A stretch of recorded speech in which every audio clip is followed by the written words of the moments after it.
Hi everyone, welcome to today's special event. It's International HPV Awareness Day, March 4th.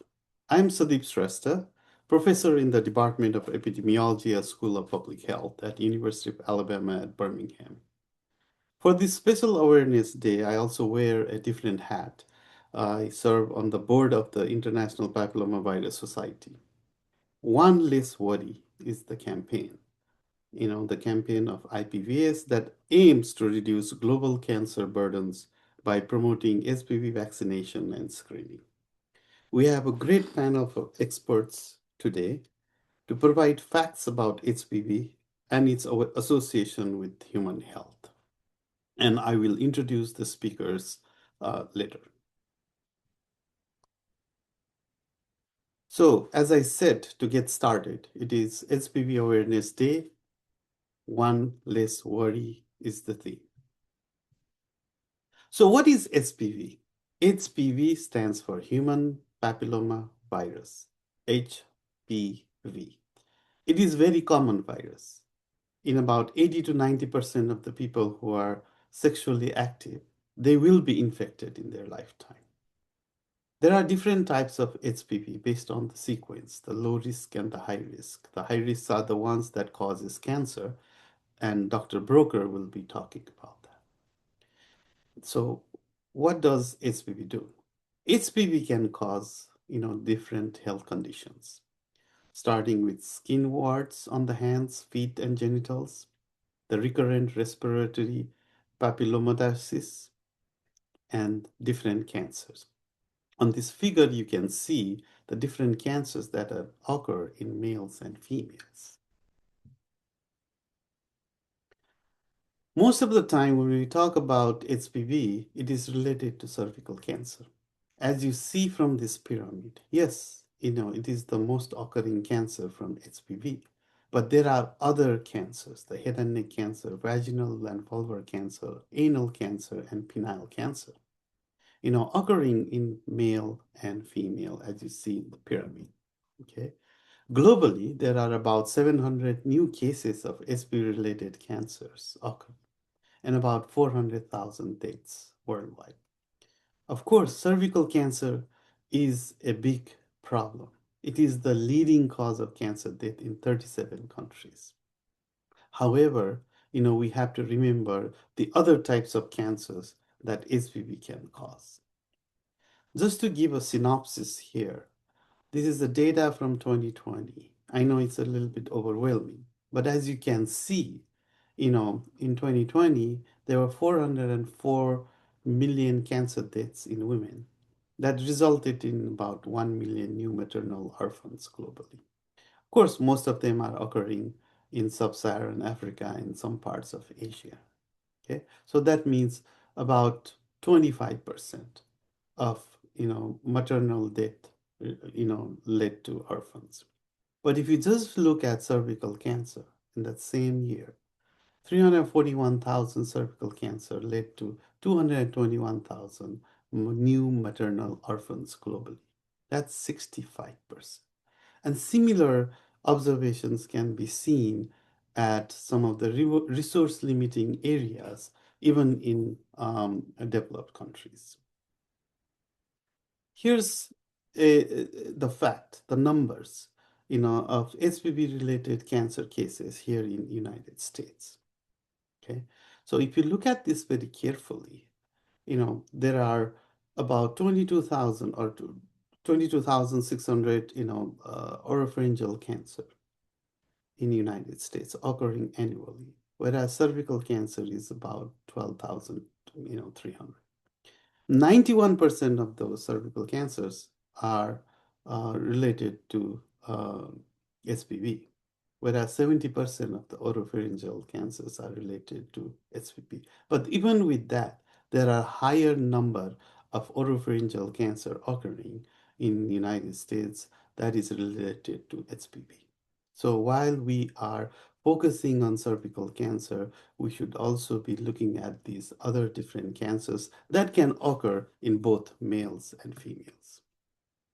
Here's a distribution among age. So it can range from anywhere to the mid 20s to to those individuals who are above 85, where the diagnosis has occurred for HPV associated cancers. So these two, clearly tells us that HPV and HPV associated cancer is does not discriminate sex and does not discriminate age. That means it can occur on anybody. Here is a synopsis of HPV associated cancers in Alabama. The dark red is saying that the incidence is higher, and then the light yellow means the incidence is low. But you will also see some of the white ones that basically says that there are no numbers or there are no data from there. Either that or the numbers are so small because some of these counties don't have as much population that it is not presented here. Okay, but anyways, the point is it can occur anywhere. So HPV and HPV associated cancers does not discriminate, geography either. So cervical cancer, can we prevent it? Yes, we can. This is one of the few cancers that has been that can be prevented. Ever since President Nixon, declared war against cancer, cervical cancer is one of those where we have the tools to prevent it. Okay, so what are the tools? One is vaccination, and the other one is screen and treat precancer. So we can screen, while it is in precancer state, and then we can treat it. So if you look at, the primary prevention, which is vaccination, the uptake of vaccination, HPV vaccination in Alabama is about 62%. Yes, it is above the national average of about 59.9. But the goal is to get to 90%. And Dr. Broker will be talking about the WHO's elimination strategy, where we need to vaccinate 90% of those adolescents. Okay? But what is a little bit disturbing is our neighboring of those four neighboring states. Two of them, Louisiana and Georgia and Mississippi, has the lowest, vaccination uptake. Florida is doing well, and Tennessee is doing fine, a little bit behind us, a little bit behind the national average. But even with Florida, it has not reached the goal of 90%. Same thing with cervical cancer screening. The uptake of screening in Alabama is 51.6%, thanks to Operation Wipeout, which Dr. Scarency will be talking about later on. It is the same as US average. But again, with the WHO strategy, we need to reach the goal of 70%, and we're not there yet. So if you really look at the makeup of the age distribution of Alabama, on the right side are women in blue, and on the left side are men in red. Okay, there are about 1 million eligible women 30 to 60 years that should be screened. Keep in mind that this changes over time as the 60 years old get older and move up. The 25 to 29 years old move up to be eligible for screening. Okay, and the same thing with primary prevention, we're talking about 10 to 14-year-old adolescents. Now here, remember for secondary prevention, we're talking about women for cervical cancer. But in terms of vaccination, we're talking both women and men. So there are about 330,000 boys and girls of that age group that needs to be vaccinated. Again, as they grow older, the younger ones needs to be vaccinated. The other limiting factor is the resources. Okay, here's just an example. According to National Academy of Medical Sciences, there are 160 trained gynecologists in Alabama. So if you look at the 67 counties, there are 29 counties that doesn't have a single gynecologist. That is concerning. Of course, some of these counties have lower population, But for individuals, whether it is for vaccination or treatment, they need to have access. And this might be true for other HPV related cancers too, because even if new tools for screening are available, there might be limitation in terms of resources. So, what I wanted to say with this thing is if you look at the tip of the iceberg, yes, we are fighting cervical cancer because it is related to HPV. Yes, with screening, we can eliminate some of these precancers, right? But we don't have the tools yet for some of the other cancers, oropharyngeal cancer, anal cancer. Anal cancer has some screening guidelines, but then resources might be limited. Then we have vulvar and vaginal cancer. Then we have penile cancer.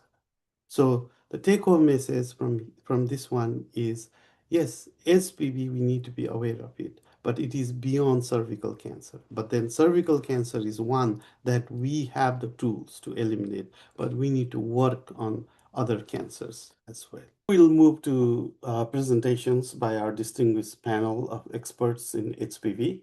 Our first speaker is Dr. Thomas Broker. He's a professor emeritus in the Department of Biochemistry and Genetics and Molecular Genetics at UAB. He has been working on HPV research since early 1980s and brings a wealth of knowledge through his dedication in this field for over 45 years. He was also the founder and the first president of the International Papillomavirus Society. Dr. Broker? Thank you, Sudeep, for your introduction on the epidemiology of human papillomavirus diseases and cancers.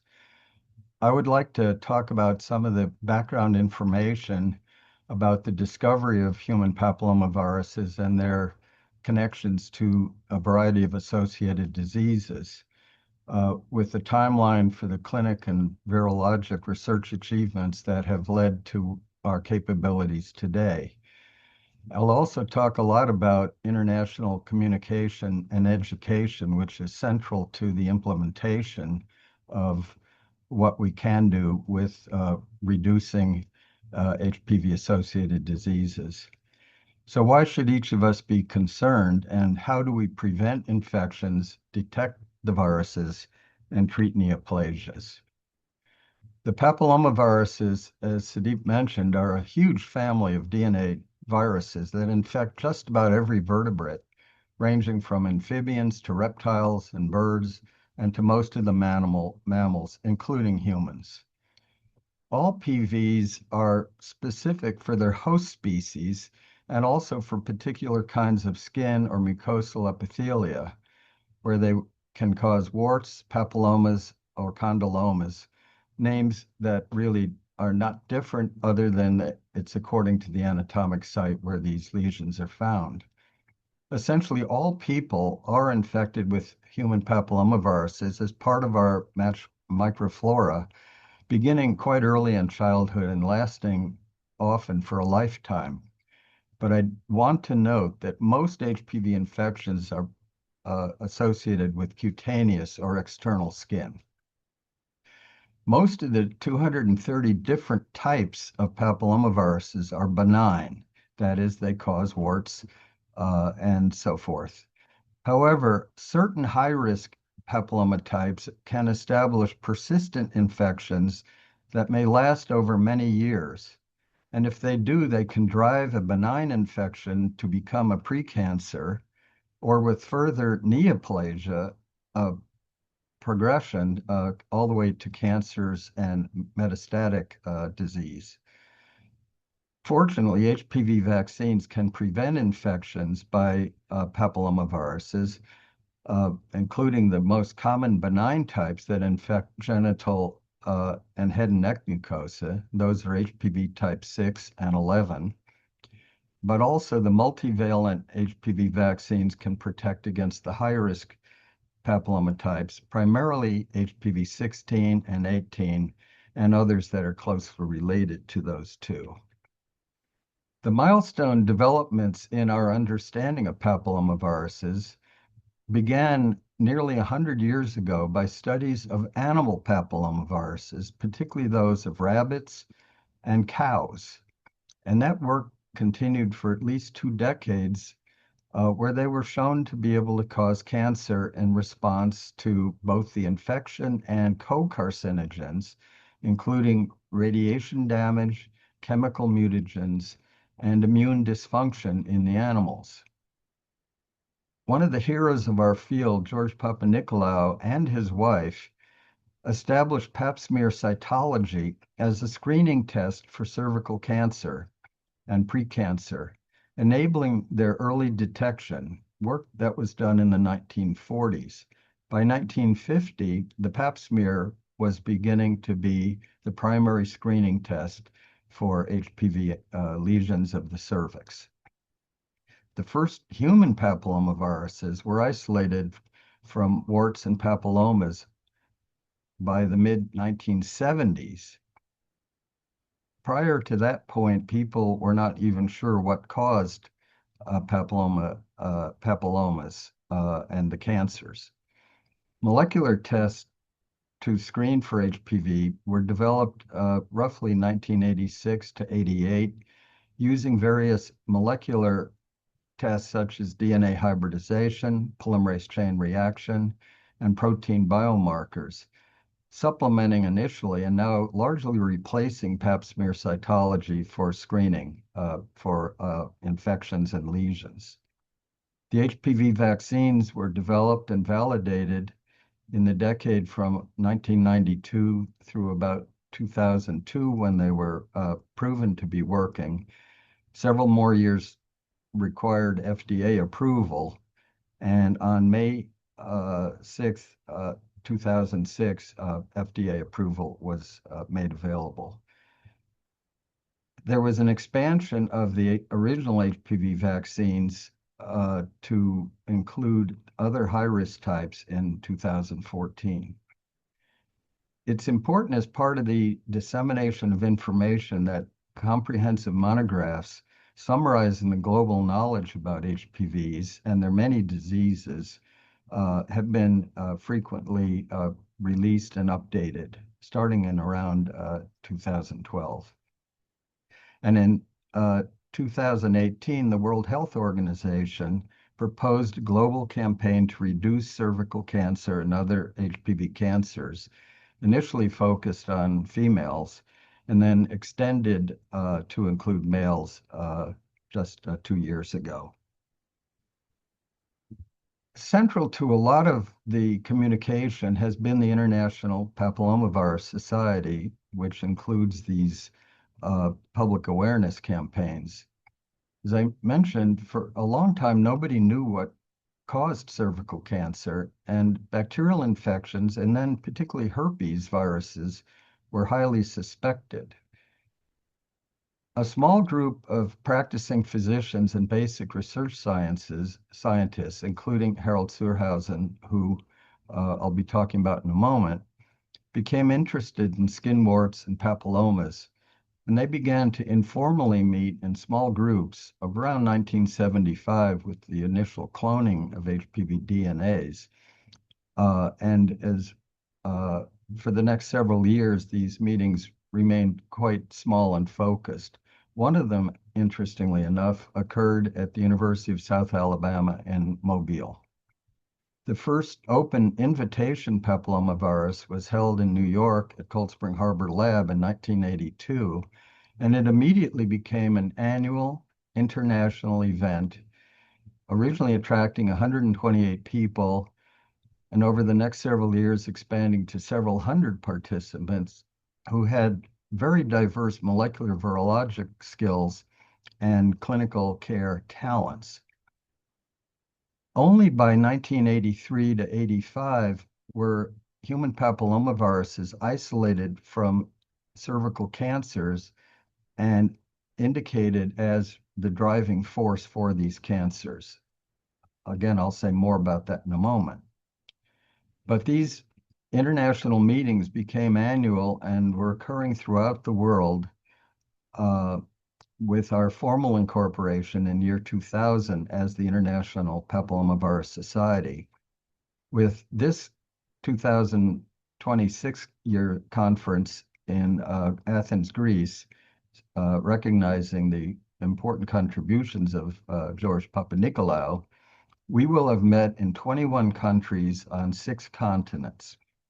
In addition, regional meetings in Europe, Asia, and South America have assured frequent exchange of research discoveries, public health awareness, and education, not only of the practicing professionals, but of the general public. Now the IPVS conferences attract 1,500 to 1,800 participants each year, and they come from more than 100 countries. In addition to broadcasts such as this one, other educational materials, webinars on diverse topics, public health policy statements have greatly expanded what our educational platform is, and our website is www.ipvsoc.org. This is the photo of the original big HPV meeting at Cold Spring Harbor in September of 1982. That is pretty much everybody who we could find that were active on any animal or human papillomavirus. Harold Zurhausen, of course, deserves particular credit. He was involved in the original cloning along with a member of the Pasteur Institute, Gerard Oort. Harold became a Nobel laureate in physiology or medicine in 2008 for clearly linking human papillomaviruses to cervical cancers. He was the director of the German Cancer Research Center in Heidelberg. So the age of molecular genetics involved the cloning in those labs, Orth and Zurhausen, of HPV genomes recovered from patient lesions.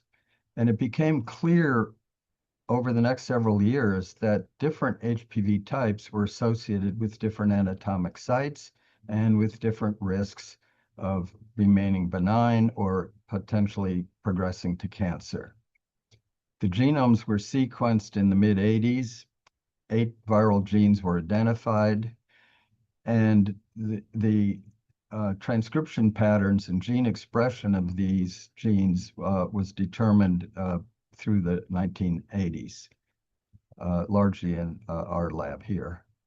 Realization that human papillomaviruses have an orchestrated program of gene expression and regulation tightly coupled to the differentiation of squamous or stratified epithelia, which includes cutaneous skin and oral and genital mucosa. Labs, including Peter Howley's, indicated that 2 genes, we call them E6 and E7, are drivers of HPV dysplasias and cancers, and they are very, very similar to the genes of other DNA tumor viruses. In HPV cancers, we've come to learn that the viral genome is integrated into the host chromosomes and in such a way that the E6 and E7 oncogenes are highly overexpressed in tumors. As all of this molecular virology was going on, other labs were inventing a way to make virus-like particles in the lab and ultimately upscaling to commercial preparation.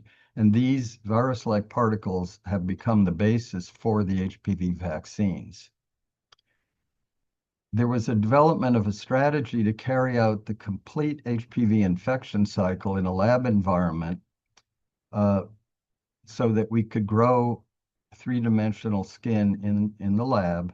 And this enabled the recapitulation of the HPV infection cycle in the tissue culture. And through that, we were able to determine how the viral genes and proteins interact with the host cell and with host metabolic pathways, leading both to the discovery of diagnostic biomarkers and identifying promising targets for any viral drug discovery. And indeed, we now have antiviral pharmaceutical agents that prevent HPV persistence, DNA replication of the genome, and some of these agents also inhibit precancers and cancers. Those are still preclinical, but very many promising inhibitors are coming down the pipeline. It's important to mention the progressive stages of the HPV disease.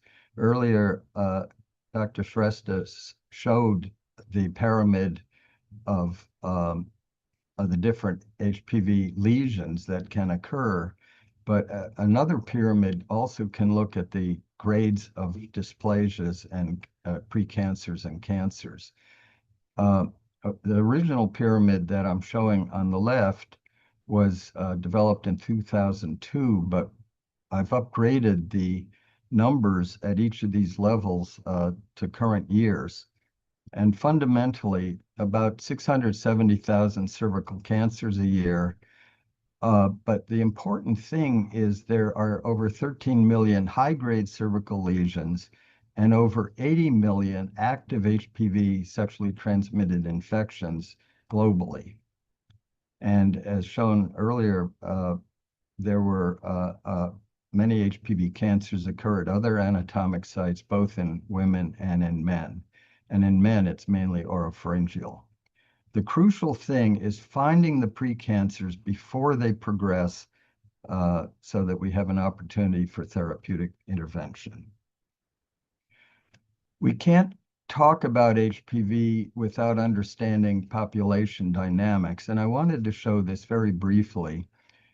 In year 1 AD, there were only 190 million people on Earth, human beings.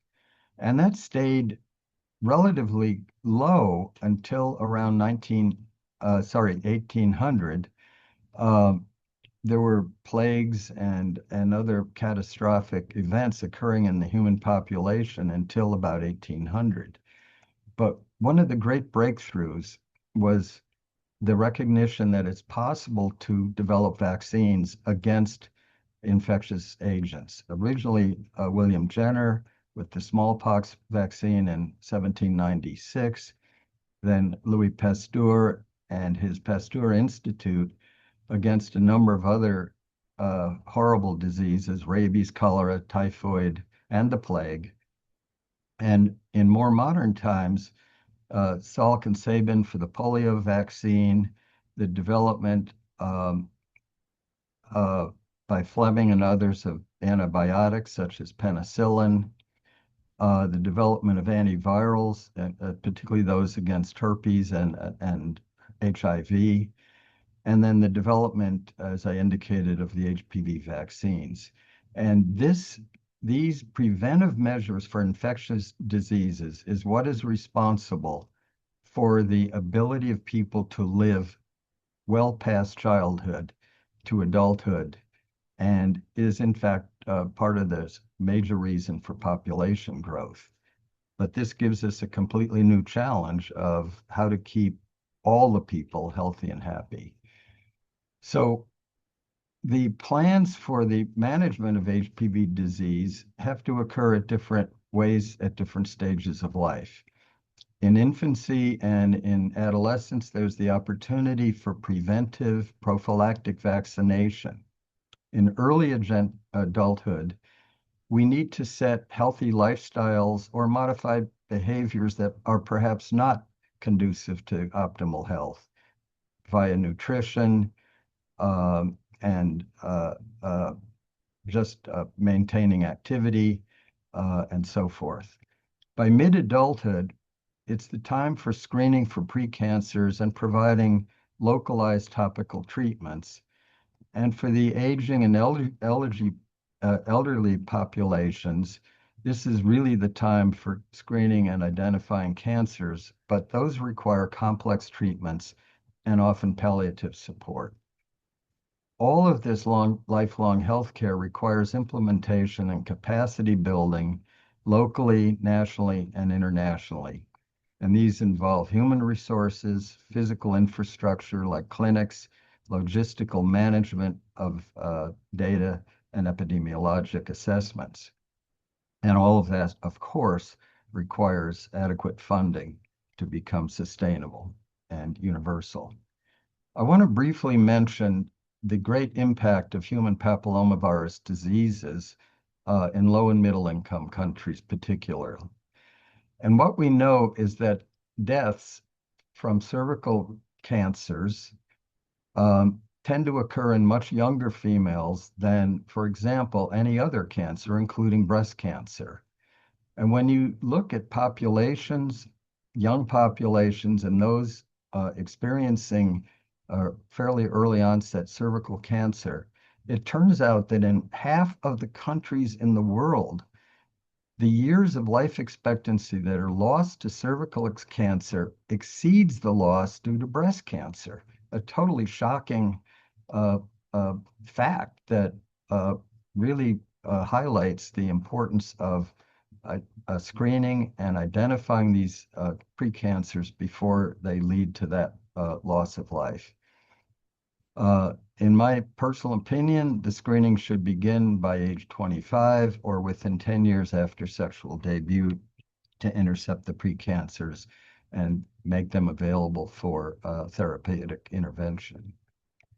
Finally, I want to mention the plan and program recommended by the World Health Organizations in around 2018 and 19. The program to accelerate the elimination of cervical cancer as a global health problem. So very little change was anticipated by year 2030. So within the next 4 or 5 years, we really won't see much of an impact on reducing cancer, but we can reduce precancer. The uh, the plan was with vaccination only, we would need almost 100 years to eliminate the cervical cancers. But with the uh, universal availability of screening as well as vaccination of young people, the elimination down to at least a smaller number of cancers might be achievable over the next 2 or 3 generations. It's not an overnight solution. The plan calls for 90% of people to be vaccinated, 70% of adults, women in particular, to be screened every few years, and all of them who are test positive to be uh, offered effective therapies, whether it be surgical or what I believe will occur in the future, small molecule pharmaceuticals. The challenge, again, is in the low-income countries and communities, including in and around Alabama in the U.S., and for marginalized people everywhere. We need to be bringing the incidence rate, which can be as high as 80 cases per 100,000 in sub-Saharan countries, down to only 4 cases per 100,000. But the current global average is 14 or 15 cancers per 100,000. So we're a long way from eliminating or vaccinating. And that really is going to take decades. And those are the decades that our public health workers and the funders have to take the long view to bring us to the point where we truly are eliminating the highest impact of the papilloma diseases. And this elimination becomes even more challenging when we regard that males, boys and men, both require the vaccines and the screening, mostly for oropharyngeal cancers, which are now in the US as common as cervical cancer is among women. So I want to let everyone know that the next Papilloma Congress will be in Athens. It'll be our 38th annual meeting this October. And we have a lot of information that is on the conference website, including eventually the programs. And by joining the Papillomavirus Society, it'll be possible, whether you can go or not to the conference in Athens, to at least read the proceedings and the abstracts. And with that, thank you very much for your attention. Thank you, Dr. Broker, for that very insightful historical perspective and the evolution of molecular progress in HPV. and related cancers, and starting with cervical cancer. Thank you for also noting the conference and the society. Thank you. Now we will transition to locally, and our next speaker is Dr. Isabel Scrancy. Dr. Scrancy, could you please upload your slides if you can? Sure. Dr. Scrancy is a behavioral scientist and a professor in the Department of Obstetrics and Gynecology here at UAB. She is the vice chair for the Division of Global and Rural Health. She leads a work group charged with creating, she led a work group charged with creating the US, the whole United States cervical cancer elimination plan. Locally, as I said earlier, in Alabama, she's one of the champions, leaders of Operation Wipeout, and the main lead here at UAB. So she will educate us about Operation Wipeout. Dr. Scranzy? Well, thank you. Thanks, Dr. Shrestha, for organizing this today. It's a great celebration that we can get. We can have HPV Awareness Day. So I'll try to be brief, and so then you can ask questions. So see. I cannot be. Okay. So what Dr. Broker already talked about cervical cancer and HPV, and because of those discoveries, it's because if we can talk about elimination, and it is the only cancer we can talk about elimination. As he mentioned, the other HPV cancers will be a little more complicated because we don't know natural history.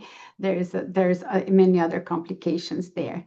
Because of that, and because of all those discoveries, it's no longer in the hands of us, the healthcare community. We really need to engage civil society. The history that he gave about the vaccines and screening is very pertinent here because polio, although the vaccine was discovered and available in the late 50s, 60s. It's not until Rotary International pick up that as a cause as for the lay community and really has working on that for eradication in that case since 85. So and he already alluded to the pillars. So if we vaccinate, screen, and provide appropriate follow-up and treatment, we can eliminate this cancer.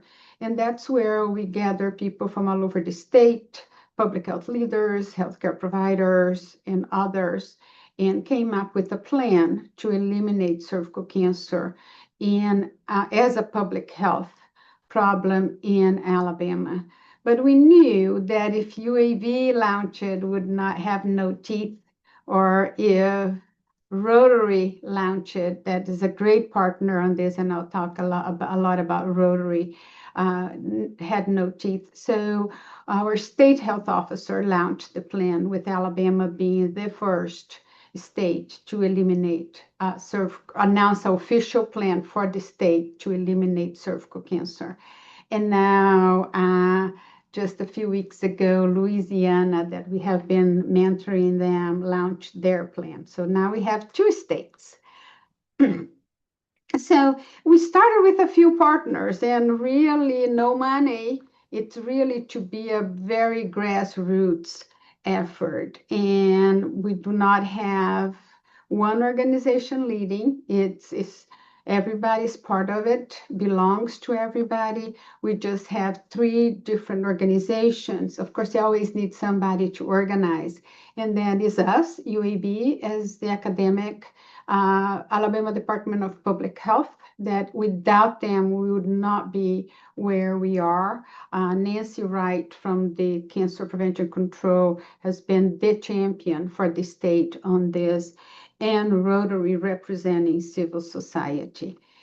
And then it has grown tremendously, people coming forward from, as you can see here, from a fire department to a school system, to healthcare.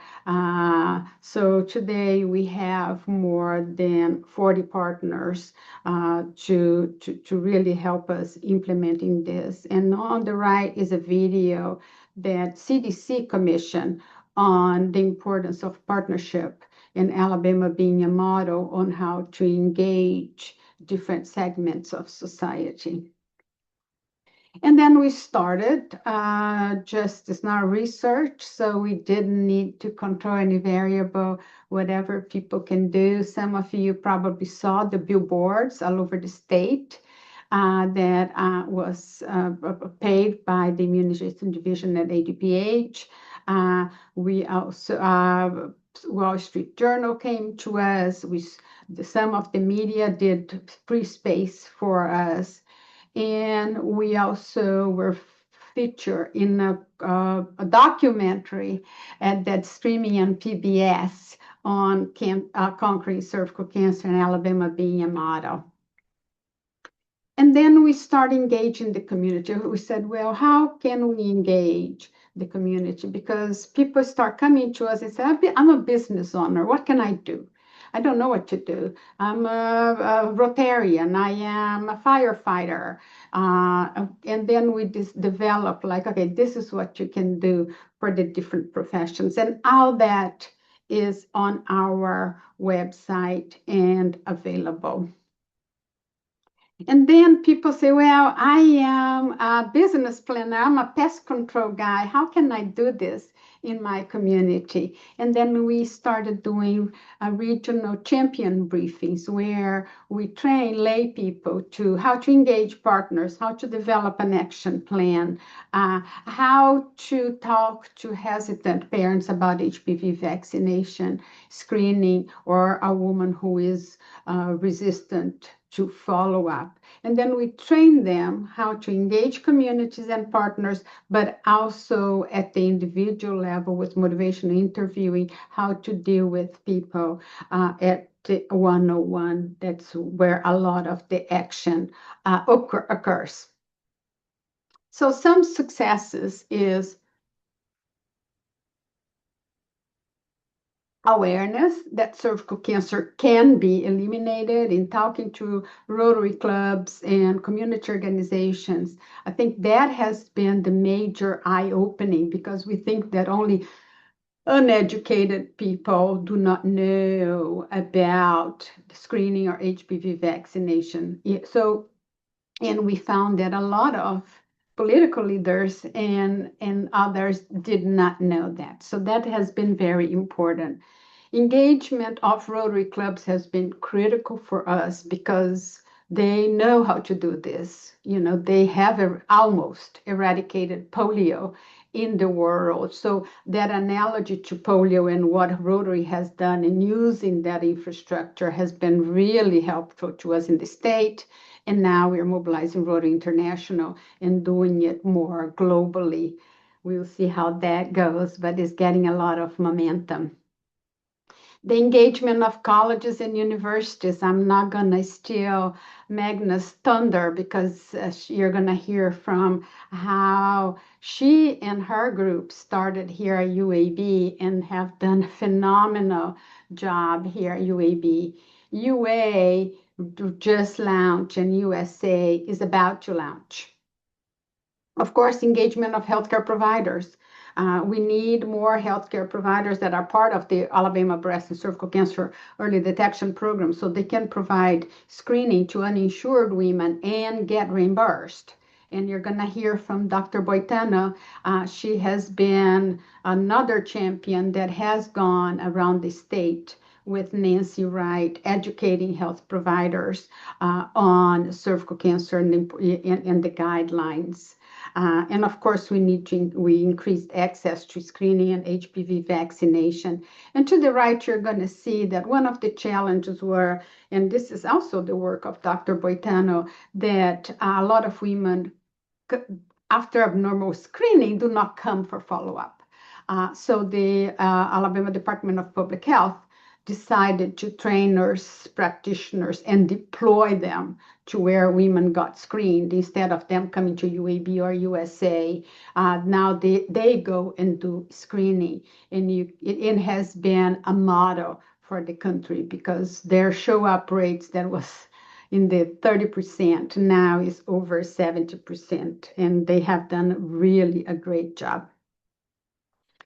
Other highlights that are, this is just some highlights so you can have an idea of how different entities have played with us. This is the Chambers County school system where they gave us the opportunity in the partnership with the Rotary Club of Lafayette. Chambers County has the highest incidence of cervical cancer in the state. And we trained the students and they did a vaccination campaign. They developed a campaign. They did everything. And then they got vaccination in one of the schools to 81%, the high schools, and the other one to 65% in a county that vaccination was about 35%. These are some pictures. They had a parade, they had a wipeout float and one first place.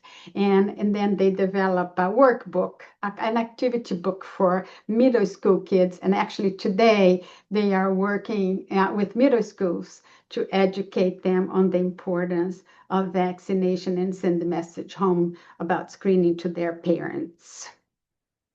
But we need to lead by example. So if we are one of the leaders on Operation Wipeout, we need to do our own thing. So for us, what we have done, and a lot of it, I don't take the credit, it's more the clinical people in my department, because my department really embraced this effort across Alabama. And we have done engagement education, all the clinicians, the medical assistants. We have given consistent message to patients. We're offering the HPV vaccine to all eligible patients in OBGYN. And we have engaged medical students, residents, and fellows in community education. So they go with us to the community for credibility, because the UAB has a lot of credibility.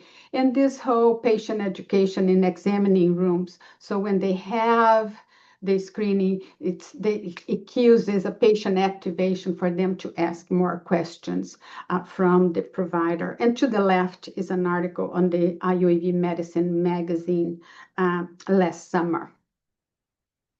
And of course, then we became an example to many other states and have really done a lot of mentoring for other states. As I mentioned, Louisiana just launched, Mississippi is about to launch, Kentucky is about to launch, Oregon, Wisconsin, North Carolina is not here, and other states that have come to us for guidance. And I think a lot of the challenges these states have is that they don't have a supportive state health department as we do in Alabama. And that's it. This is our website. All the materials there are there. You can print, you can distribute. It's not copyrighted unless you're copying or, taking. So we have guidelines too if you want to adapt our materials. But that is to belong to really for everybody to have access. Thank you. Thank you, Dr. Scarency. That was very nice of you to give a great briefing on Operation Wipeout. It's really good to hear that Louisiana is following, and then there are several other states. Of note, I also saw that it's going from Birmingham to Birmingham, England as well. So that is very nice. The local champion that you have, led is going to be global as well. Thank you so much for all you do. And Dr. Boitano, if you could share your slides. So Dr. Teresa Boitano is a gynecology oncologist and an assistant professor in the Department of Obstetrics and Gynecology here at UAB. As Dr. Scarency said, she has also been leading the clinical aspect of Operation Wipeout. She sees a lot of cervical cancer patients on a regular basis and has tremendous experience with cancer and pre-cancer treatment and prevention. So she'll be talking and educating us about the facts on both vaccination and treatment. Dr. Boitano? Thank you so much, Dr. Shrestha, for having me here today as well. And I have to give a shout out to Dr. Scarency because I wouldn't be involved in this work at all if it weren't for her and Dr. Hug kind of roping me in. And so I'm very, very grateful for their mentorship. And so I'm going to briefly be going over a little bit of HPV vaccination and then some of the pre-cancer treatments that we do in order to try and prevent women who do get exposed to HPV from actually developing cancer. And so I have no disclosures. So first off, we're going to talk a little bit about the HPV vaccine. So I think a lot of times people, especially in Alabama, can have some vaccine hesitancy.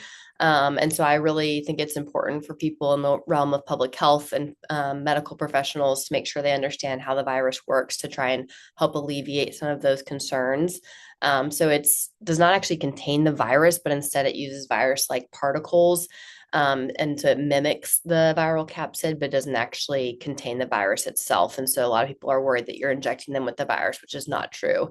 Overall, the rate of adverse events is very low, so less than 1%. And then you can see here that we have three different types of the vaccine. There's the bivalent, the quadrivalent, and the nonavalent. Largely in the United States, we're using the Gardasil 9 vaccine. So having prevention for both some of the high-risk HPV types that can lead to cancer, but then also preventing against some of the lower risk that can cause genital warts. So the HPV vaccination is recommended for all young individuals, both boys and girls. We say as early as 9, and the goal is to get vaccinated before you're ever exposed to HPV. So that's why we recommend it at a young age. You can see here there is a table to the right that shows kind of how many vaccines you need to get depending on your age. It used to be that you were only recommended to be vaccinated up to the age around 26, but now we know that we should probably vaccinate even beyond that for individuals who are not vaccinated in their youth if they're higher risk. And so meaning if they're sexually active or going to potentially have exposure to HPV. This also goes along with individuals who are in the medical field who have not been vaccinated previously. They should also be vaccinated if they have potential exposure to HPV through some of the procedures that we do, because it can get aerosolized in the air when we are doing different things. So up to age 45, men and women, we want herd immunity, meaning everyone to have protection against this. And then that way, people aren't sharing the virus back and forth and not having protection against it. So we are obviously talking about HPV in general today. I work in the realm of female cancers. And so, I think a lot about cervical cancer and genital warts, but this also protects against ear, mouth and oral types of HPV and cancers, and then also can prevent against anal cancer. So it protects against all types of HPV. And so that's why both men and women should be vaccinated. Again, just because it's beyond just cervical cancer and can prevent cancers in these other areas as well. And so does this work? Why do we care about it? We actually know through several very large studies now that the HPV vaccination is very successful at preventing cancer. And so there was a study done in Scotland that was published in the Journal of the National Cancer Institute, but then there's also been subsequent articles have been published in the New England Journal of Medicine. They looked at these individuals over about 450,000 women.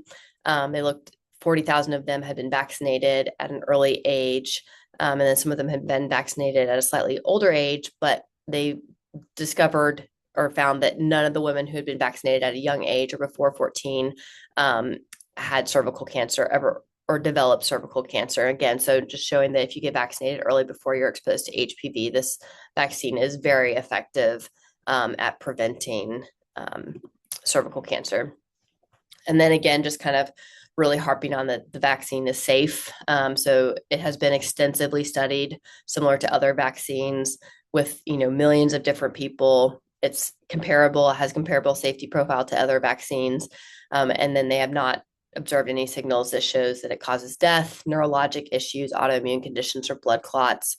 And so, you can reassure your patients, parents, kids that the vaccine overall is safe. Obviously, if you've had allergic reactions to other vaccines, you should, double check with your physician prior to getting this vaccine to make sure it's safe for you. But in general, compared to other vaccines, it has an equal safety profile and should be offered to all individuals. Some of the newer exciting data that we have on this is, we used to say that depending on your age, you either needed 2 or 3 doses. So if you're younger, you only needed 2 doses. If you're older, you probably needed 3 doses. There's actually new trials that have demonstrated that it may be safe just to have 1 dose. And so this was just published in the New England Journal of Medicine about a year ago. Looked at a trial of about 20,000 girls, and they did not find any difference in infection rate with 1 versus 2 doses. They were only assessing for HPV infection in these girls aged 12 to 16. And so, again, this is especially important in a global setting where it may be difficult to get follow up with some of these patients or not be able to do multiple doses. And so if we can at least get 1 dose, and we know that that is also protective against HPV infection. And so pretty exciting data from that standpoint, because we used to get worried about starting any sort of vaccination series if we didn't think we could finish it. We didn't want to cause more harm than good, but now we have data saying that even 1 dose is effective and helpful. And so really trying to get patients exposure to at least 1 is important. Here we're still recommending the 2 and 3 dose regimens in the United States currently, but that may change in the future. So kind of final thoughts on HPV. It's a common virus. It's spread by skin-to-skin contact. Over the time, it can lead to the development of 6 or more different types of cancer. So head, nose, and throat cancers, anal cancer, cervical cancer. There's no cure for it currently. However, we are working on vaccines to actually try and help you eliminate it once you're exposed to it. So we have a spore study here at UAB in conjunction with Johns Hopkins, where we are actually working on trying to vaccinate individuals who are HPV positive and seeing if we can help them get rid of the virus. And so that would obviously be excellent for patients who are already had been exposed to it, or those that are immunocompromised and have a harder time clearing the virus. And again, herd immunity from vaccination could really eliminate HPV and HPV-related cancers. I want to switch a little bit now to more of what is cervical precancer and how do we treat it. So, we've kind of talked about the Pap test and self-sampling. Again, this is the best way to prevent is with vaccination, to, not even be to have that kind of initial guard up against even getting the virus. But if we can do the Pap test to screen, we also know that if we can find it as a precancer and help women get rid of it, then that's another option that we have. So once you get the HPV virus, it can then attack the cells around the cervix, which can turn them slowly over time. Usually this is not a fast progression. A lot of times this is over a period of years. Occasionally it can be quicker than that, but usually it takes a long time for the HPV to kind of attack these cells and cause them to start to become abnormal. So you can see here we have this progression of, normal cells to then becoming slightly abnormal to much more abnormal, and then finally cancer, where it actually starts to invade into the tissues around it. So this is kind of just giving an example of what something may look like. And you can see how it's a lot of times it's pretty transient. So you can have kind of a normal cervix, which then gets infected with HPV, and your body may be able to clear it. And then you go back to a normal cervix. And then you get infected with something else, and then your body isn't able to clear it. So then you get kind of these abnormal cells and you get a precancerous lesion on the cervix. And then eventually, if your body can't clear that, then it will turn into cancer. And so our goal is to figure out okay, are these cells abnormal enough that we need to try and excise them to try and prevent them from turning into cancer? Or do we think they're not as abnormal, so there's a chance that the body can clear it on its own? So a lot of times what we'll do if someone has kind of persistent high grade abnormal findings, we'll perform something called a colposcopy. This is a really fancy term for basically using a microscope type device. We call it a colposcope, to look at the cervix. And we put some stuff on the cervix. It's acetic acid. It doesn't burn, or it just kind of feels like a cold liquid. And that will turn abnormal cells this kind of translucent color. And then you may see some blood vessels as well in the area. And so in this situation, I would take some biopsies kind of this abnormal area here, again, to make sure, one, that there's no cancer there, and two, how abnormal are these lesions and do we need to remove them? If we get the results back and they're a low grade lesion, then we just kind of follow up very closely. But if we get the results back from the biopsy and it's a high grade lesion, meaning, kind of the 1 or 2 steps right before turning into cancer, then we'll perform something called an excisional procedure. There are 2 different ways that we do this, but the picture I have here is something called a LEAP procedure. It's a loop excisional procedure. And so we actually use this we numb up the cervix, and use this warmed, heated electrocautery device to actually excise and remove the abnormal cells on the cervix. This can actually be done in the office, again, because we numb up the cervix ahead of time.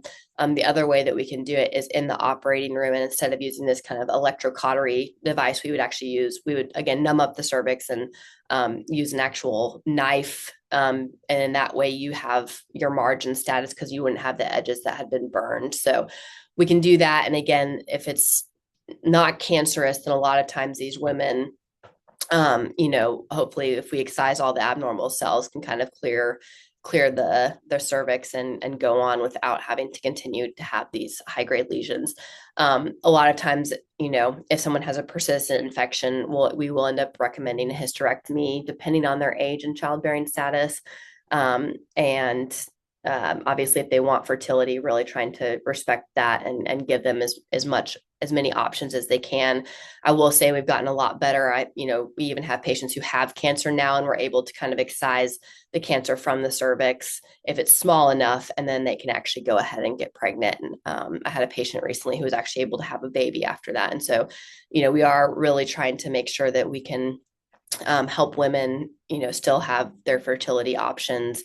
But, if it's someone who's 60 years old and wants to just have a hysterectomy so don't have to worry about it anymore, that's also something that we'll do. So again, over time, if someone does have abnormal cells on the cervix, if you were to do nothing, about up to 25% of the time, that will turn into a display or a malignancy or cancer. Cervical cancer tends to grow in the cervix and have direct spread to the areas around it. And then we treat it depending on the stage. So either surgery, chemoradiation, or chemotherapy. But obviously, as you can see today, we have so many good ways of preventing this in the upfront setting through vaccination, through Pap tests, through education, all of these things. And so, we're really, as Dr. Scarency has led this amazing effort with Operation Wipeout, we would love to have 0 cases of this, so that, because we have all these great options to prevent it.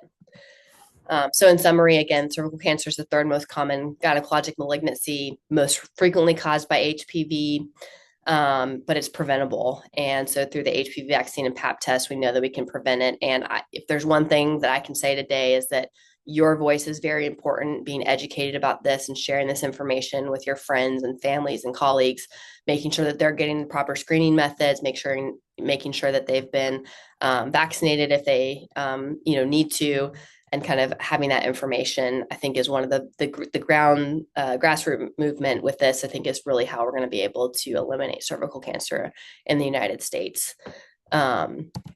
So if you guys have any questions, feel free to always reach out to me at this email here. I'd be happy to answer them. And thank you so much for the opportunity to present today.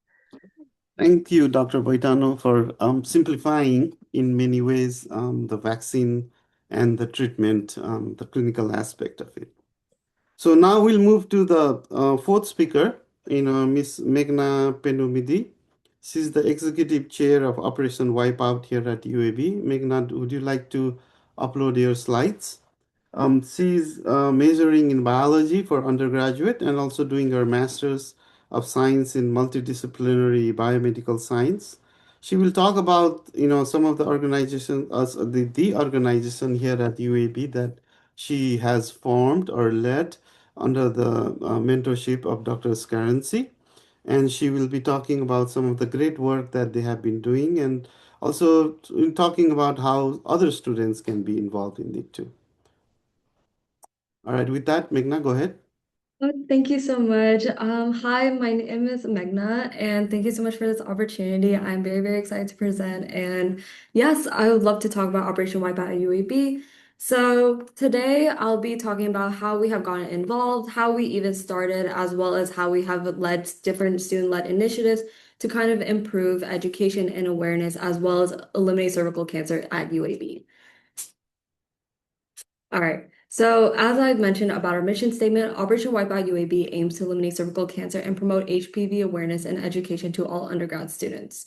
So, we're going to be just talking about like our starting, our contributions on campus, some of the challenges we face in becoming an organization, and upcoming events and how to be involved as well. So why Operation Wipeout at UAB? So what I've noticed, like as I've been working with Operation Wipeout, and even as I've started in Operation Wipeout, is that health education is not equally accessible. What's really interesting is that a lot of undergrad students that come into UAB do not know much about HPV awareness or even HPV virus or cervical cancer. We recently did some tiny mic interviews with students, and what we've noticed from those tiny mic interviews is that a lot of students really don't know what HPV is or even how to prevent it as well, which is really, really shocking. As well as there is misinformation that gets spread online and all such as is a vaccine safe or do I still need the vaccine? Is one dose enough? So sometimes misinformation online also becomes harder to prevent any elimination of these preventable conditions as well. And it's also hard to start the conversation because the stigma of talking about cervical cancer or even other HPV related cancers becomes harder for us to like drive that conversation or it's not really talked about. So it's important as Operation Wipeout, we start those conversations and become this example to close that gap for UAB students because it's important for UAB students to understand what is HPV, how both men and women are affected by HPV, as well as how can we eliminate the most preventable cancers, such as especially cervical cancer. So just a little bit of background how we even started, and it was a very, very long journey. We started off in October 2024. So I was a peer wellness ambassador, and I was like I was a first year. And this is when Dr. Scrancy and Nina kindly came and gave a presentation about Operation Wipeout's mission at one of our sessions and meetings, which was really, really interesting. And me and my friends who were at the time, they were all kind of talking about it. We were like back and forth thinking, oh, this would be cool to do. This would be something interesting to do. How can we bring this to UAB campus? And that is when we made the decision to email her. And we emailed and we launched our first Instagram account, Operation Wipeout. Originally, it was PWA, now it's UAB. And we also hosted an Operation Wipeout tabling awareness event that November. Afterwards, from then, we basically skyrocketed from here and we attended our first Operation Wipeout at the Harvard Center. And I would say that was the most eye-opening experience for all of us. It really did solidify why we wanted to be a part of this mission, why we felt that bringing that education to UAB students is so important, how if UAB students also heard this information, they would also be very, very interested. And from there, we also did collabs with other organizations and we'd hosted like card making events as well as tabling events to try to bring student awareness. At this time, we were an independent group. We weren't a full-fledged club organization yet.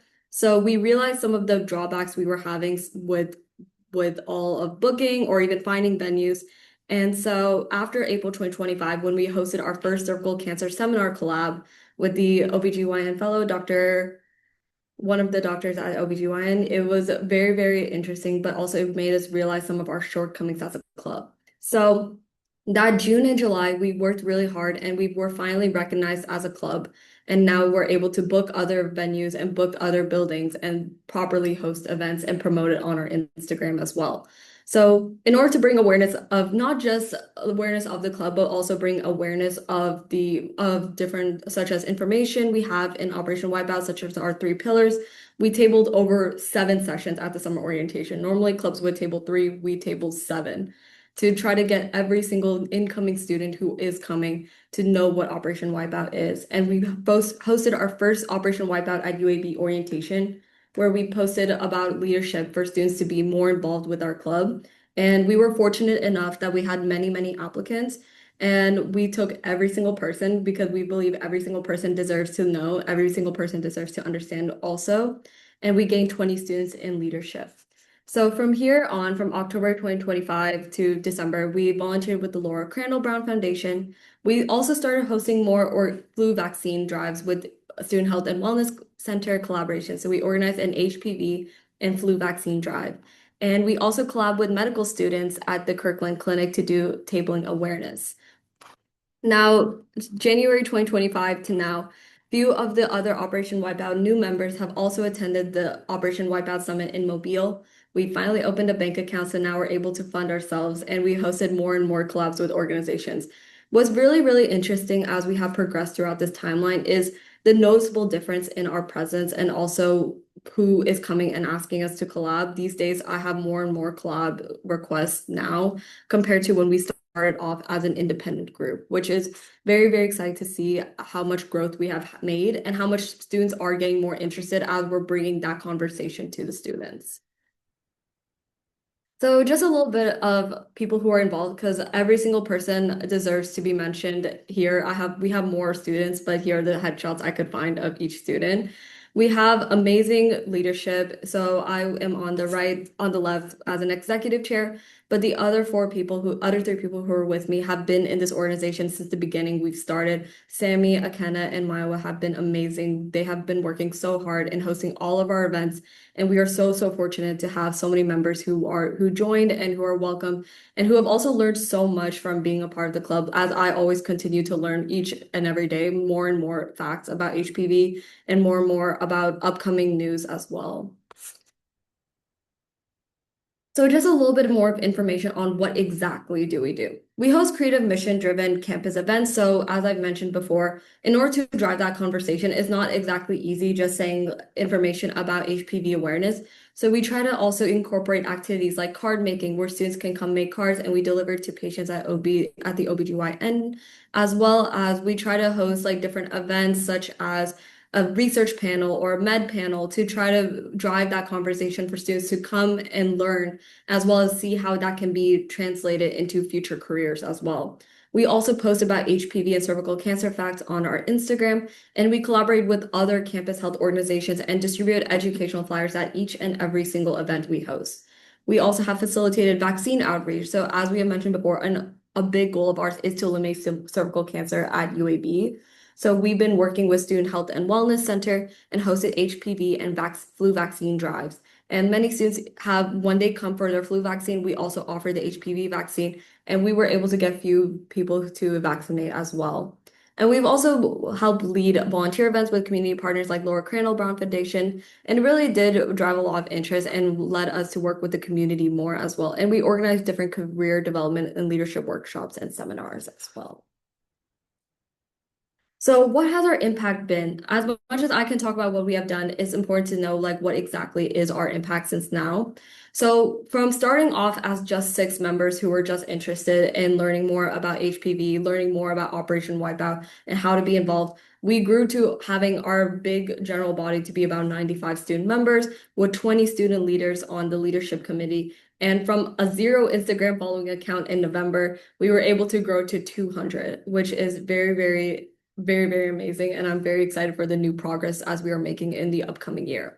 And we get a lot of views per reel, a lot of views per post, and we're able to have a lot of attendance at many of our current events. So I also have an Operation Wipeout member here today who can speak on her experiences, because as much as I can talk, I feel the people who have been in the organization who have also been impacted can also speak on our behalf as well. Hi, my name is Emma Beck. I'm a sophomore who's a cancer biology major, and I first got involved with Operation Wipeout after attending the cervical cancer seminar that was hosted last April. And I was already friends with Magna, and I was really interested. And I was like, what can I do to help be involved? And so over the summer, I was fortunate enough to be able to table at orientation. And I kind of realized just the lack of information that's out there. It's not that people don't want to get vaccinated or prevent cervical cancer, is that they just don't really see it as an option. And so that's kind of driven me to really want to get that education out there, because even telling one person can make a difference. And so I've been fortunate enough to attend the summit meeting and help with the research panel that we just did. And through doing that, I've been able to develop leadership and networking skills that I think will be crucial to continuing to spread the educational, or to continue educating people about HPV and the what it can cause and what it can do. Yeah. So yeah, I will continue from here as well. As Emma has said, a lot of our members, when they first start out, is all about new information that they first hear about. They learn what HPV being a huge impact in Alabama, a huge impact in our state, as well as what they can do and how they can spread that information as well, and how they can make that difference. So what are some of the challenges we have faced as an organization? So starting off as an organization, I know it's not all easy steps. It's not everything is uphill, but it's uphill. There were some challenges we have faced where we were struggling with limited funding, which led us to open our own bank accounts, and we led to our first fundraiser, which was a really, really cute flower fundraiser, as we were able to sell flowers to the student body, and it's sold with different HPV facts and note cards where people can write notes, and they also have little HPV information on it. And as an independent group, when we started out, we were struggling with volunteer availability. In order to do these tabling sessions, we needed time. And as a student full time, it can be really, really hard to find that time. So we realized how much manpower we need, how much is not just us giving tabling information, we need student involvement in the club, which led us to formally try to become a student organization, which we are now, and also have students more involved who can make that time when we can't make also that time. And just overall expanding our reach to students. I know with students, it can be hard to kind of give that information out, especially all this information out to students when maybe students aren't that interested. So it's finding that creative ways to get students interested in coming to these events, coming and learning. Even if they take like a big takeaway message, like get vaccinated or attend, get screened, go to follow up, just from our 3 pillars. Even if they can get that basic message out, at least we've done our job to give that information out. If they come to our flu vaccine drive and they learn about HPV, they may not choose to get the HPV vaccine then, but they may go and get it at a different healthcare provider. So while we may have faced these challenges, we have come up with different solutions in that respect as well. So what exactly is next for Operation Wipeout at UAB? So what is our next steps from here on out? And we have a lot of upcoming events going on as well. So just going from bottom to top, we are partnering with Girls Inc. and Alabama Regional Medical Services. So this will be an interactive education with girls at Girls Inc. And it's going to be a healthcare for the families and appointments for screening and HPV vaccination. So we'll be educating the girls just in general, like kind of in a more easier sense of what is vaccination, and also giving them slips to take home to their families and inform their families that there are opening screenings and openings for HPV vaccination. So it's our first big volunteering event and collaboration. So we are so excited for the UAB students to also be able to give back to the community and be able to volunteer. We're doing an HPV mini roulette, which is hosted by our most involved OO members. So this will be interactive education stations where we will have different presentations about HPV that students will be going around, and as they're going to each presentation, they get a charm, and at the end, they finish a charm bracelet to continue for completing the journey. So it's a free charm bracelet at the end of the HPV mini roulette. And this has been an event that we've been working on nonstop since January, but we are hosting our big spring art gallery April 2nd. And I've attached a QR code to our flyer for the art gallery, just not even the flyer, to document for all the information regarding our art gallery and what we are hoping and anticipating. And so students will be submitting their like an artwork piece. It could be mixed media, it can be a painting, it could be anything. under the theme. And in that PDF, we also have information about our 3 pillars: vaccination, screening, and follow-up, and what exactly we are trying to convey when we're saying our theme is prevention or elimination prevention. And overall, what are our goals for the upcoming year as we are continuing with Operation Wipeout and as it's becoming a bigger and bigger club? Our biggest goal is strengthening our presence across UAB's campus. Up until now, we've been having good attendance, but we definitely want to increase our attendance for more students to get that information. Also, we need to increase the percentage of students receiving the HPV vaccine. We are fortunate that students are coming to the HPV and flu vaccine drives, but definitely we would love to increase that percentage more and drive more open and informed conversations about prevention, as well as increase our community service and partnerships. Also, hopefully all the information, all the mistakes we have done, or all the stuff we have learned, we would hope to combine that information and mentor other colleges and universities when they're starting their own organization as well. So yeah, thank you so much for listening. I've attached a few pictures as well throughout this entire slides of some of our own efforts, some of the own events we have hosted. And feel free to follow Operation Wipeout _UAB on Instagram and email if you have any questions. I did attach, if there are any undergrad students who are interested, a link to our Google's QR code to our group meet if you'd love to join. Thank you, Meghna. Thank you, Meghna, Emma, and the whole team for doing such an amazing work here at UAB. Not only it's amazing that you have increased the membership from 6 to 95 in a year, but all the events that you are doing, to educate students and the society, the community about HPV vaccination and the cancers. So thank you. So I was going to show two video clips, but I'll wait for that till the end because we don't have much time, but I do have few questions. The first one is for Dr. Scarency. In terms of screening, there has been a lot of successes with self-sampling. And so could you please, maybe describe, what self-sampling is and the advantage of it and the safety of it when it comes to cervical cancer screening, because, self-sampling has also slowly been used in terms of anal cancer screening as well. Thank you. So we were one of the first groups in the US to really examine the acceptability and viability of self-sampling in underserved populations. We did that in partnership with the National Cancer Institute in rural Mississippi. This was over 20 years ago. So finally, FDA approved self-sampling where women can collect their own sampling for HPV testing. And so it is approved by the FDA now, but it's only in clinical settings. So we do have a trial that is called Last Mile, that Dr. Boitano is involved, that many centers across the US now for approval in community settings, because self-sampling is the ability to connect their own sampling, but we really push for women who are either reluctant to come in or is reluctant to have a pelvic exam because of abuse or whatever.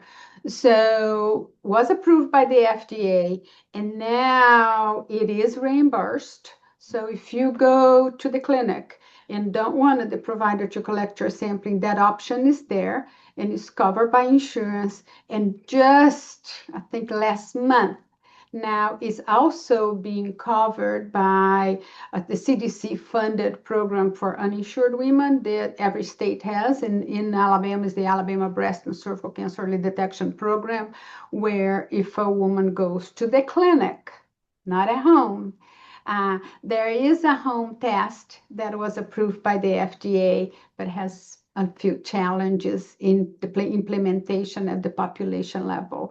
So I think we're getting there, and I think we're very close to being available, to be implemented in the community. But there are many things we need to figure out in terms of chain of custody, how to get the feedback, how we're going to do follow-up for these women who are not coming in. So there are a few things that still need to figure out at the national level.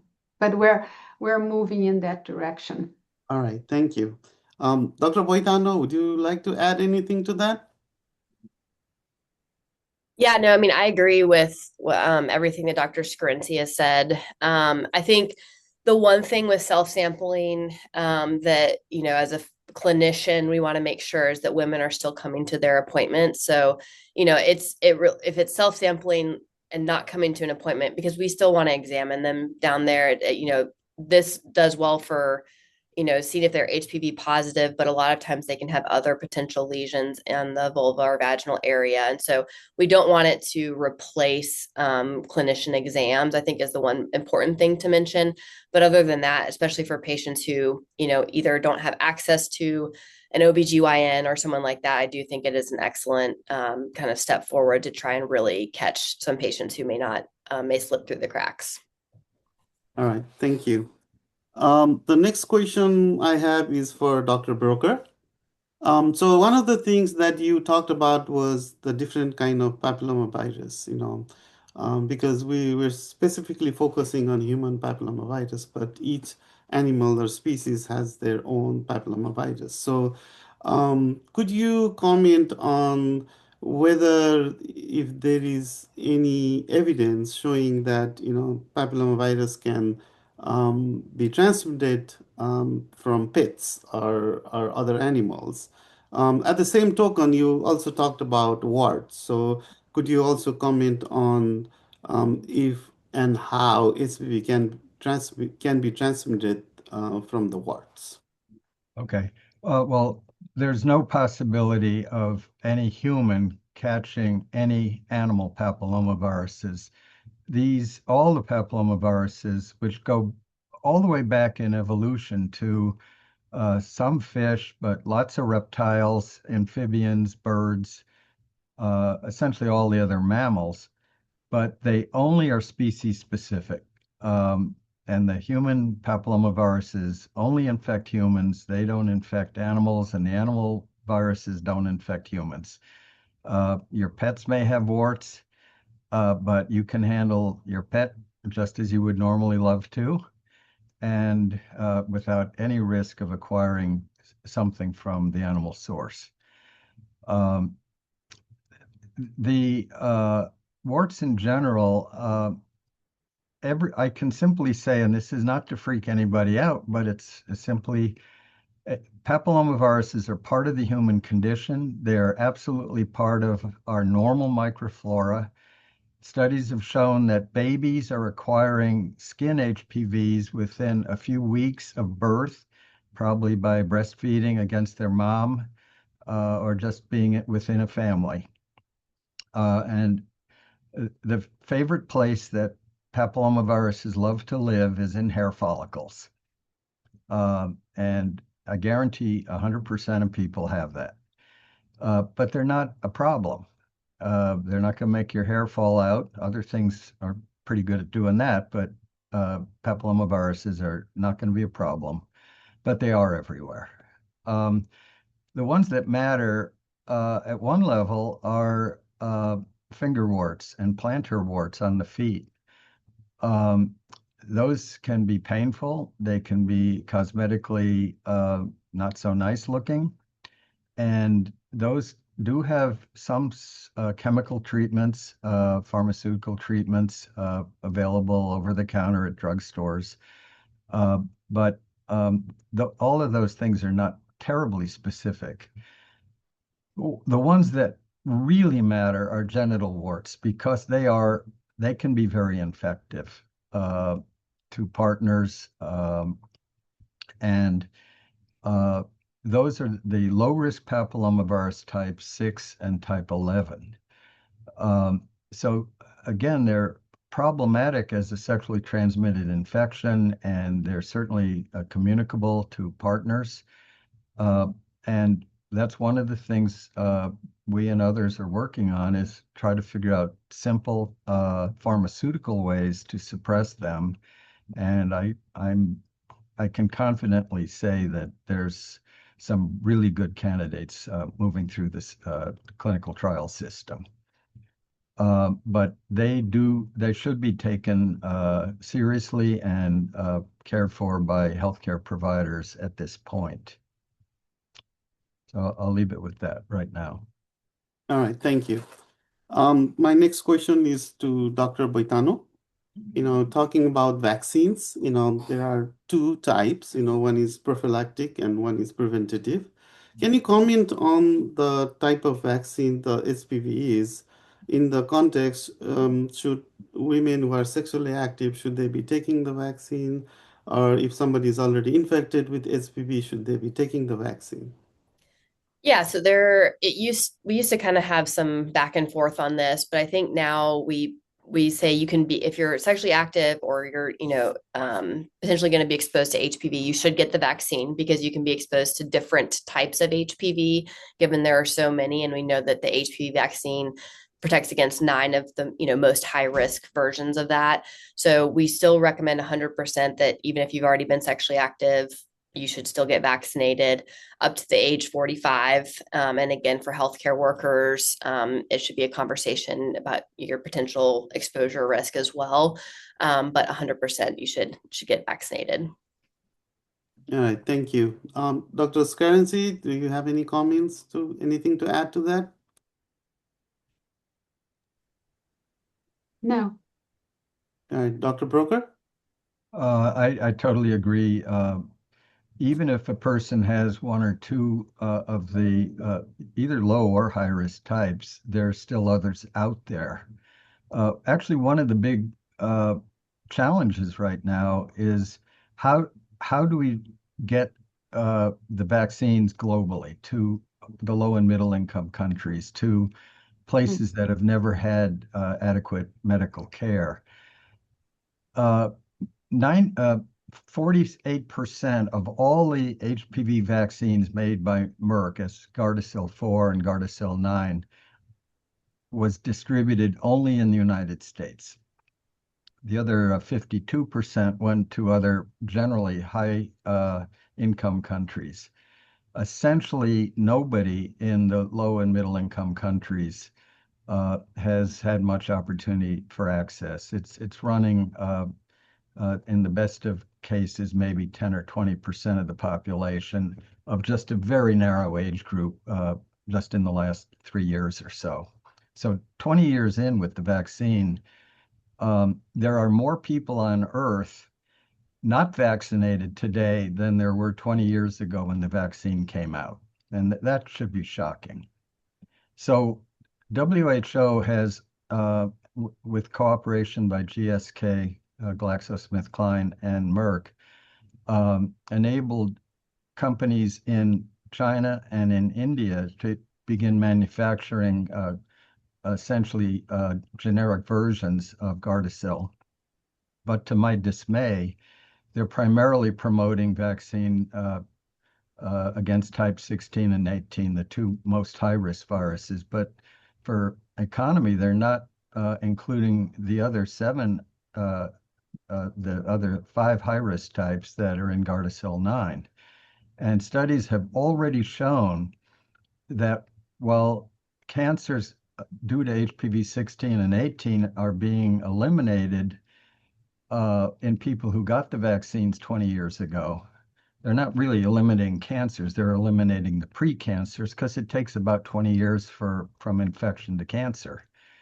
But what's happening in those other people who got the 16 and 18 protection, but not the other high-risk types, the other high-risk types are there kind of in the shadows and now are starting to emerge as causing dysplasias and precancers.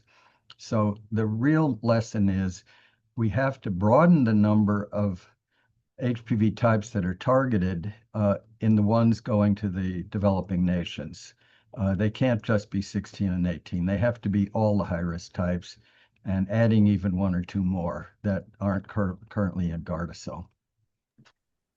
Thank you. According to WHO, I think there are other new vaccines, the 11 valent and 14 valent in the pipeline. It's not That would be good. not been validated yet, but it's in the pipeline. That's All right. good. I know we're going a little bit over time, but I have one more question for Miss Meghana. As you heard through, HPV is not just, in women, it infects men as well, both boys, girls, men, and women. um, and sometimes it does take a little bit extra effort to convey this message and educate men. So can you comment on what the ratio is in terms of women to men in your organization, and what your thoughts are, or if you could comment on how you and your organization is trying to make sure that men or boys are involved as well, because at the end of the day, men are carriers of HPV as well. Yeah, for sure. And that's such a great question. In our organization, it is a mix of between boys and girls who are just interested and they're in the group chat and we just send a lot of the information and posts about upcoming events as well as information they should know about. As for our leadership, currently we only have two guys who are in our leadership, which is unfortunate as we do believe there should be more interest from men, and that is something we are currently working on is trying to make it more receptive to everybody and just emphasizing the fact that HPV affects both men and women. So some things we have been doing is obvious is of course asking for students to invite their friends, invite people they know, as well as trying to start that conversation that yes, this is mainly it could be seen as for women, but it affects men too. Men should know about this. It should be for both parties. And we're trying to incorporate that in more universal events, which is why we try to do a lot of the research panels because that gives us both men and women participation or like cancer panels or any like med panels as well as other organizations like card making events that allows like different volunteers from both men and women to still learn about the information. So it's just how we kind of be creative about how we get student participation in the sense. All right, thank you. Can everybody see my slide? Okay, so I just wanted to close this session, with some of the myths and facts that's out there with HPV. HPV is not rare; it is very common, but um, about 80% of the sexually active people get infected with HPV in their lifetime.